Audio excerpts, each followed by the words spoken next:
Welcome to a busted play. An illegal use of hands to the face short. Jamal Adams just signed an extension with the Seattle Seahawks. That was probably almost a guarantee at this point. He was going to have to sign it. You trade two first round picks to get him, and it basically means he has to stay on the roster for some years to come here. Otherwise, fans are going to be ticked.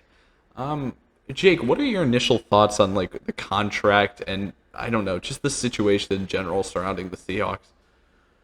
Well, the Seahawks in general, that situation is terrible. I've talked about ad nauseum now, just how bad their defense looked in that first preseason game, and how bad their defense as a whole looked last year, and now they lost one of the better players on it in Shaquille Griffin. That secondary is very weak. The only thing that they really have going for them is their front seven, and you have to include Jamal Adams into that front seven. Uh, just they use him the way he should be used, and he is a blitzer. He like what the Cowboys want to do with Micah Parsons as a designated pass rusher. The Seahawks should just do it with Jamal Adams because he's so good at it. The one thing I'd say though, 4 years, $70 million contract extension. It's a lot of money for to pay a guy that cannot cover. Like he's okay in zone, but if he's manned up on anyone, like even tight ends, just work him. It is so obvious looking at film. Like his stat, like he's a very efficient player because he gets to the quarterback. But in man one on one, with like he's a big strong safety, you think he would be able to like work some tight ends and at least stick with them, break up some passes. But you have like mediocre guys like Dawson Knox that are working him in one-on-ones, and it's absurd. It shouldn't be happening, but it does. I don't. It's such a weird discussion to have about him because he's such a unique player. There's Mm-hmm. no one in the league that's doing exactly what he's doing. I mean, he's playing safety, and yet most of what we're gonna say is his important role for the team is as a blitzer. Like that already as a starting point is insane. And I don't think he's awful in coverage, but I don't think he's an elite cover player either. So it's like, how do we classify this in terms of a dollar and cents uh, perspective? And honestly, I feel like more often than not, I'm in the party of you probably overpaid for this guy.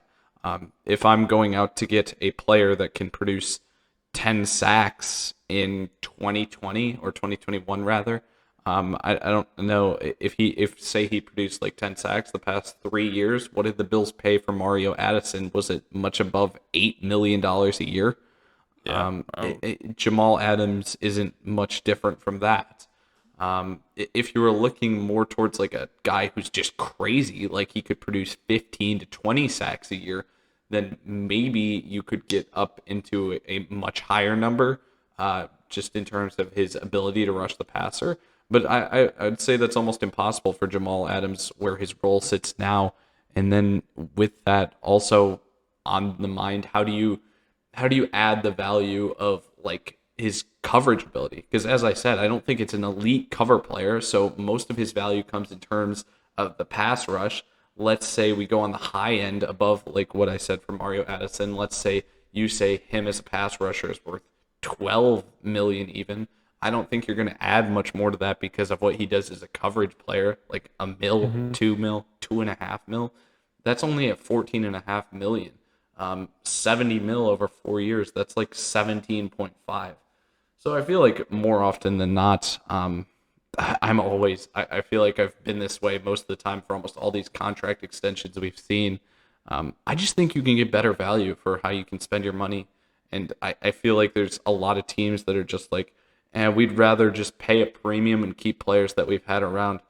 And I'd be interested to see if a team really went against the grain ever and just finally said, "Yeah, no, if you don't want the money we offered you, which is where we're sitting at right now, this is how much we'll offer you, then we'll let you walk." Because I feel like players are pushing a lot. Like, but the other thing is, since Seattle didn't even really have a choice once it got to this point, which I mentioned at the start, they kind of Mhm. knew they were going to have to eventually sign this contract with him because they gave up the 2 first-round picks before to even end up with him in the first place. So it was all sorts of really a mess for them. A Yeah. tough situation. The the best comparison, like everyone from what I saw online and everything, it's like, this is going to reset the safety market. No, it's not. If a safety is going to get his contract extension, like a safety like Justin Simmons, I don't know if he's signed an extension yet, but if he goes in citing, well, Jamal Adams got paid this much, the Broncos are going to be like, okay, where's your 10 sack season for us then? Yeah. And it's right there. It's down the drain there because they're going to be evaluating what he does in coverage. Jamal Adams, though, he should have been like, yeah, pay me as much as Darius Leonard got paid because I do everything he does. Like that would have been what I would have said if I was him. Pay me exactly what Darius Leonard got paid. Yeah. It's And I think that was one of the things the before this contract extension got done was the Seahawks were going to tag him, but he was going to like file a complaint to the league office and reclassify himself as a linebacker, so he'd get tagged for the linebacker amount and not at the safety. Which, I mean, it's funny that the dude keeps harping on like, yes, I'm a safety, but when it comes to getting paid, he's like, oh no, I'm not a safety at all. You see what I do? I don't do safety things. Well, yeah. I mean, that's what's always funny about finding these like unique players that kind of play they play a certain position. Like he's a safety, but they have roles that seem like they're completely different positions, and Mm-hmm. that's really fun to see how the game has changed in that manner. It's always fun to see those players. There's always those type of players basically at every single position, but yeah, no, he's really a fun case to look at. But yeah, I think really what players should do is stop worrying about what they're classified as in terms of what they want to be classified as, when they really should just worry about, okay, what do I need to be classified as to maximize the dollar amount that I'm going to get back? Like Jamal Adams should not be saying anything like I'm a safety. He should, like, if he ever has to make any sort of public remark, it should just always be, yeah, I'm a linebacker or something like that. Even if I'm a Seattle, pass rusher. even if Seattle, I'm an yes, edge yes, rusher, something like that. something like that. Even if Seattle's like putting him as a safety in the roster in the depth chart, he should just be marketing it from the start that he's a linebacker. And I think that really agents should probably be pushing their players that they are trying to help get better contracts. They should probably be giving them a hint like from the start, like, hey, if you think there's any way that you could be classified under a different position than the one you played in college or the one you think you may be classified as, and it can lead to you making more money in your career, just try to make that clear from the start. So when it comes to that point of like getting you a new contract, I can get you more money and worry less about what they want to be classified as. Yeah. But I mean, Pete Carroll and the Seahawks have done a good job developing him, but from where he was at the Jets, giving him an actual role to play. 'Cause the Jets just had him like playing safety, and then Adam Gase was like, "Yeah, if you want to play up in the box, sure." And they didn't really have it. It's like, yeah, if you want to move up, sure. But Pete Carroll, they've done well with that. And again, I mean, we're talking about how the contract is like bad for the Seahawks and everything, but like, always glad to see a guy get paid.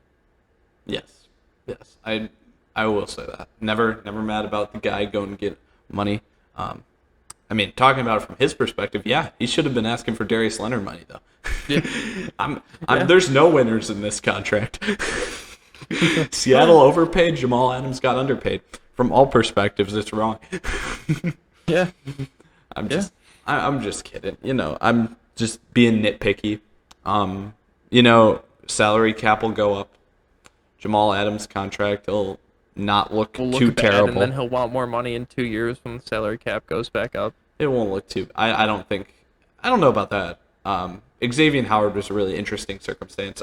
That would require Jamal Adams to have to lead the league in sacks this year. That may be difficult.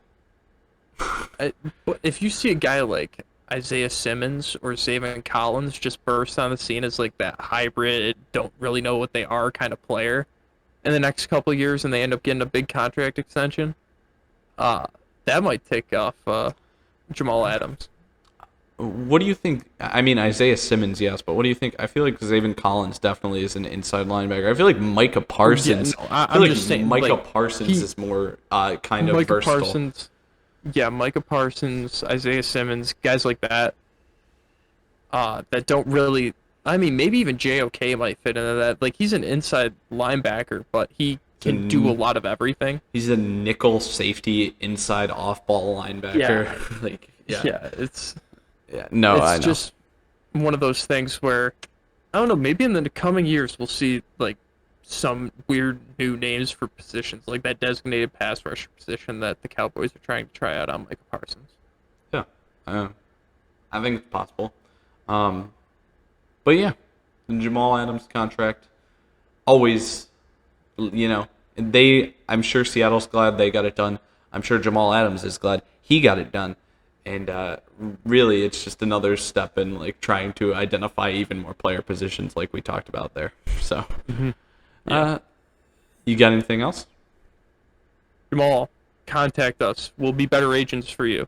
Uh, we just gave you that great advice for free. All that we want is you to be our like third co-host on the show. You wouldn't even need to give us any money. Yeah, yeah, you're dead on. You're right. Okay, good now. Yeah, I think we could cut this here.